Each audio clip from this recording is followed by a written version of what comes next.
السلام علیکم، میں ہوں ڈاکٹر امجد طفیل اور آپ دیکھ رہے ہیں میرا یوٹیوب چینل ہم لوگ۔ اس وقت ہم ایک بہت ہی برننگ ایشو، جنگ، تباہی، موت جو اس وقت اپنے ارد گرد دکھائی دے رہی ہے اس پہ بات کر رہے ہیں۔ اس سے پہلے میں آپ کے سامنے دو ماہرین نفسیات سیگمنٹ فرائڈ اور ویلہلم رائخ کے حوالے سے بات کر چکا ہوں کہ کیسے وہ ان چیزوں کو دیکھتے ہیں۔ آج میں ایک تیسرے ماہر نفسیات جو ایرک فروم ہے اور جس نے 1970 میں اناٹمی آف ہیومن ڈسٹرکٹیونیس جیسی کتاب لکھی، اس کے حوالے سے بات کروں گا۔ ایرک فروم بھی جرمن تھا، پیدا جرمنی میں ہوا، لیکن زندگی کا زیادہ حصہ اس نے یونائٹڈ اسٹیٹ آف امریکہ میں گزارا۔ 1990 میں پیدا ہوا اور 1900 میں پیدا ہوا اور 1980 میں اس نے وفات پائی۔ اس نے اسکیپ فرام فریڈم لکھی کہ لوگ آزادی کی بات تو کرتے ہیں لیکن وہ آزادی سے خوف زدہ رہتے ہیں۔ آرٹ آف لو لکھی، لونگ، کیسے اچھی صحت مند محبت کی جا سکتی ہے۔ اور پھر انسانی نیچر کے اندر جو اگریشن ہے، جو وائلنس ہے، اس کا سراغ لگانے کی کوشش کی۔ ایرک فروم سائیکو انالیسس تھا، سوشل سائیکالوجسٹ تھا، اور اس نے کمبائن کرنے کی کوشش کی سوشیولوجی اور سائیکالوجی کو۔ ہم یہ دیکھتے ہیں کہ وہ اپنے افکار میں بہت واضح تھا، بہت تفصیل سے اس نے لکھا۔ نفسیات میں دو نقطہ نظر رہے ہیں: اگریشن پیدائشی ہے یا ماحول انسان کو اگریسو بناتا ہے۔ ایک نقطہ نظر ماہر نفسیات کانرڈ لارنس کا ہے جو یہ سمجھتا ہے کہ اگریشن انسان کے اندر ان بلٹ ہے، اور دوسرا نقطہ نظر بی ایف اسکنر کا ہے جو سمجھتا ہے کہ اگریشن انسان کے اندر پیدائشی نہیں ہے، یہ اس کا ماحول پیدا کرتا ہے۔ یہ دو ایکسٹریم نقطہ نظر ہیں نفسیات میں اگریشن اور وائلنس کو سمجھنے کے۔ اس کے مقابلے میں ایرک فروم زیادہ ڈیپر جانے کی کوشش کرتا ہے۔ وہ ہیومن برین کی انڈرسٹینڈنگ کو یوز کرتا ہے اس فینومینا کو سمجھنے کے لیے۔ وہ میلیگننٹ اگریشن کی بات کرتا ہے۔ کیا آپ اگریشن اتنا ہی شو کر رہے ہیں جتنی آپ کو سٹیمولس ملا تھا، جتنی آپ کو شو کرنی چاہیے تھی، یا چھوٹی سی بات پہ بھڑک اٹھے؟ وہ نیکروفیلیا کی بات کرتا ہے، ایک سرخوشی محسوس کرنا موت میں، تباہی میں، ایک خوشی کا ایلیمنٹ آنا، اس کو گلوریفائی کرنا۔ اس کی وضاحت کرتا ہے کہ ایسا کیوں ہوتا ہے۔ ہتھیاروں کی نمائش جو لوگ کرتے ہیں، ہوائی فائرنگ جو لوگ کرتے ہیں، یہ کون سے نفسیاتی عوامل ہیں، وہ ان کو سمجھنا چاہتا ہے۔ اور پھر کیسے لوگ اور معاشرہ دونوں تباہی کا شکار ہوتے ہیں۔ وائلنس کے حوالے سے کہا جاتا ہے کہ یہ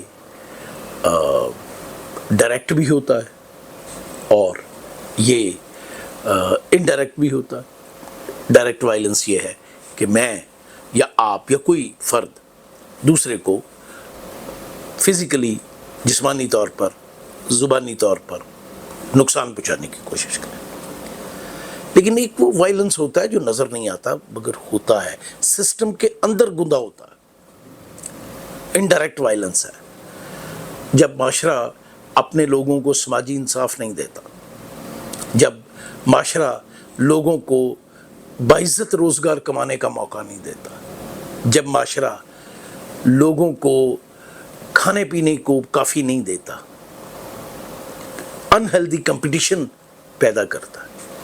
یہ وہ زمانے ہوتے ہیں، یہ وہ وقت ہوتا ہے جب انڈائریکٹ وائلنس سوسائٹی کے سسٹم میں، گورنمنٹ کے آپریٹو سسٹم میں شامل ہو جاتا ہے۔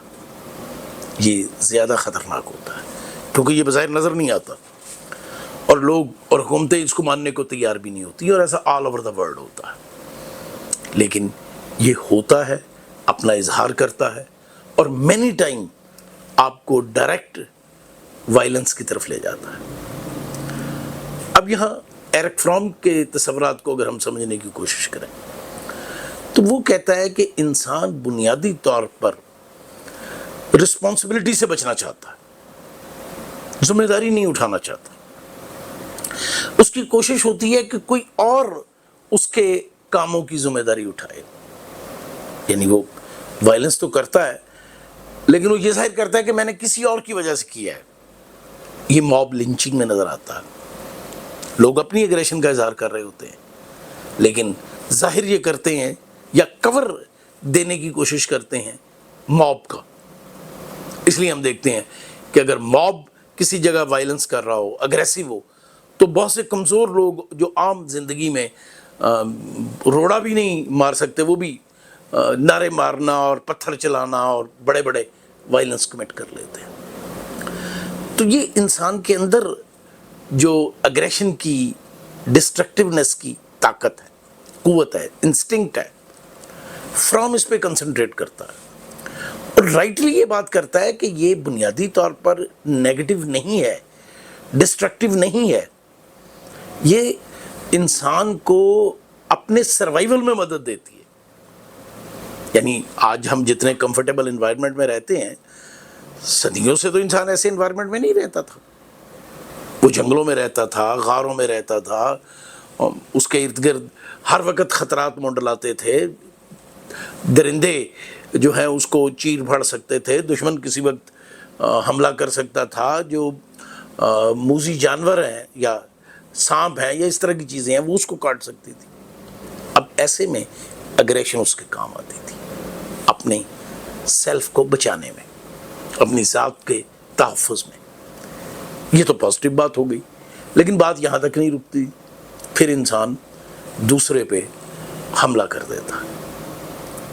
تو اناٹمی جو اگریشن کی ہے وہ یہ بتاتی ہے کہ یہ انسان کے اندر ان بلٹ ہے، لیکن انوائرمنٹ اس کے مینیفیسٹیشن پہ بہت اہم رول پلے کرتا ہے.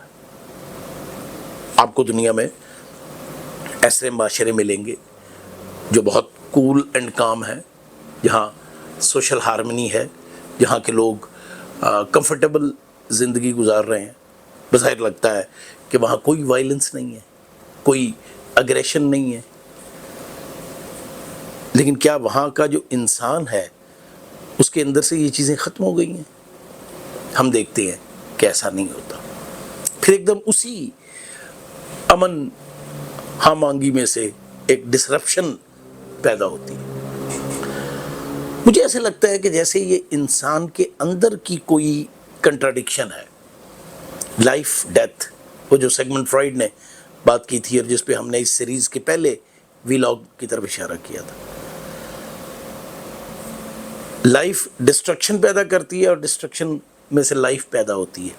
ایسے ہی زندگی آگے چلتی ہے. تو ایرک فرام ہمیں سمجھا رہا ہے کہ اگر آپ ایک اچھا معاشرہ بنانا چاہتے ہو، اور آپ کی دلچسپی کے لیے بتاتا رہوں کہ اس نے ایک کتاب سینٹ سوسائٹی بھی لکھ رکھی ہے.